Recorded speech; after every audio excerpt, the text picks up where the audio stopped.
내 집이 1억이에요. 1억이면은 보통 8천만 원 정도까지 대출을 해주죠. 많아봐야.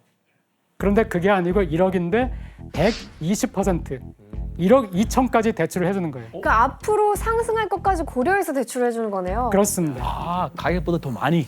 네, 근데 그게 투기를 부추게 해요? 네. 자, 은행에서 꼼수를 동원해서 원래 빌리려던 돈보다 더 많은 돈을 낮은 금리로 대출을 해주니까 저 이제 남는 돈으로 또 다른 부동산을 사는 게 가능했습니다. 거기다 이렇게 산 부동산을 은행 담보로 대출을 받아 또 다른 부동산을 사고 새로 산 부동산을 담보로 또 대출을 받아 부동산을 계속 늘려가는 방식으로 투기를 하는 사람들도 생겨나기 시작했습니다. 그럼 대출이 생길 수 있는 상황이네요. 그런 상황이었습니다. 너무 위험한데? 아야 씨도 이런 이야기 들어보셨죠? 네네. 그 당시에 은행끼리 경쟁이 붙어서 부동산 담보대출을 2%의 금리로 대출해주겠다라고 어느 은행에서 하면 다른 은행에서는 1.5%의 금리로 대출을 받을 수 있게 해주겠다 이런 식으로 해서 경쟁을 했었다고 해요. 은행끼리 경쟁을 했구나. 그런데 이런 현상이 지속이 되면은 여기에는 부작용도 있죠. 도쿄의 땅값, 집값, 거기에다가 외곽집까지 집값이 점점 오르니까 집이 없는 사람들은 벼락까지 된 거죠. 서민들은 도쿄에서 절대 못 살 거 아니에요. 그렇죠. 꿈도 못 꾸네요. 그렇죠.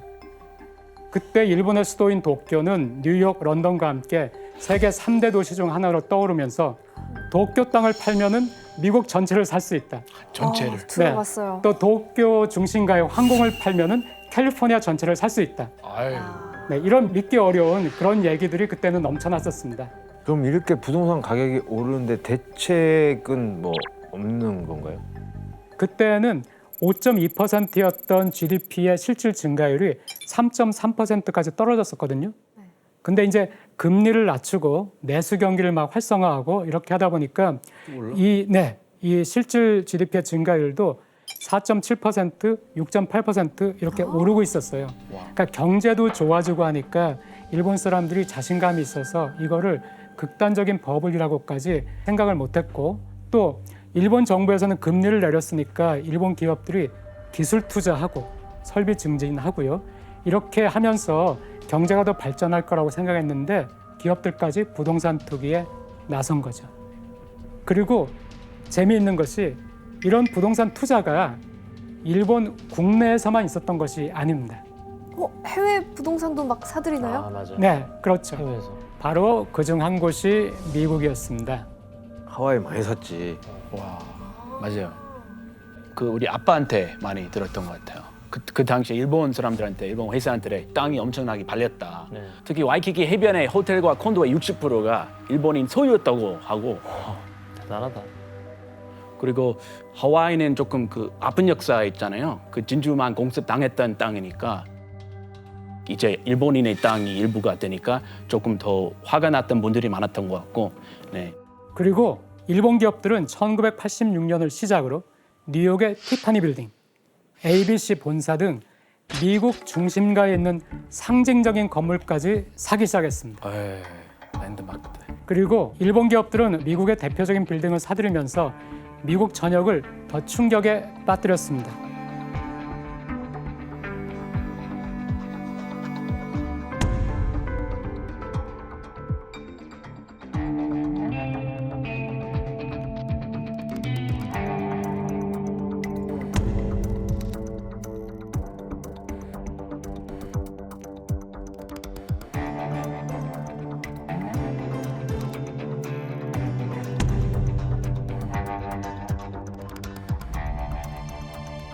당시 넘쳐나는 돈을 주체할 수 없었던 일본 버블 경제는 이렇게 해외까지 뻗어나간 거예요.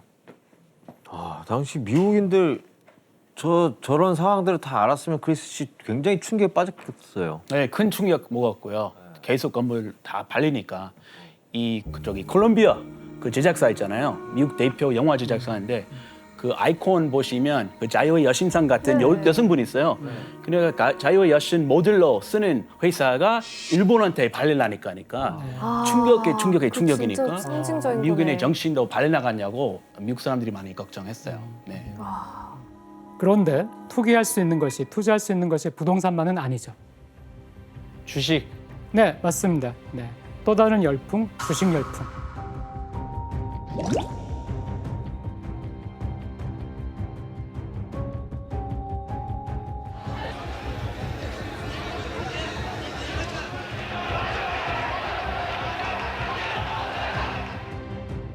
그 일본의 니케이 지수가 1980년에는 6,000엔이었어요. 1980년에 6,000엔. 그런데 1989년 말에 38,000엔 선까지 올랐거든요. 9년 만에 한 6배 정도가 올랐습니다. 엄청나게 가파른 상승세였고요. 주가가 뭐 매일같이 오르니까 안 할 수가 없죠. 이것도. 이렇게 주식 열풍이 불어서 일본의 주가가 팍팍 뛰니까 기업의 시가총액도 팍팍 뛰죠. 네. 그래서 1989년에는 일본 주식시장의 시가총액 합계가 뉴욕 증권거래소의 시가총액 합계를 누르고 세계 1위가 됩니다. 1위. 네, 그럴 때가 있었구나. 진짜 뭐 세계 최고였네. 이 정도일 줄 몰랐어요. 막 그런 거 본 것 같은데 일본 기업들이 전 세계 기업 순위 막 다 먹고 막 이랬던 때 있었던. 네 맞습니다. 세계 시가총액 20위 안에 일본 기업이 대거 포함돼요. 네, 화면을 한번 보시죠.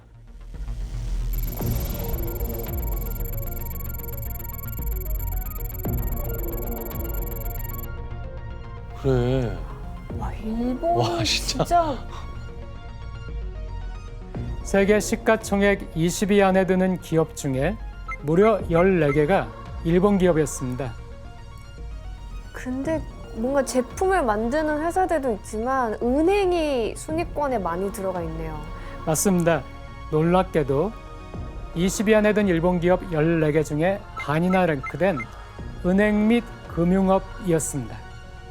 부동산과 주식에 투자하는 사람들이 많아지자 그 이익으로 은행과 금융업 역시 그 몸집이 엄청나게 부풀려진 것입니다. 아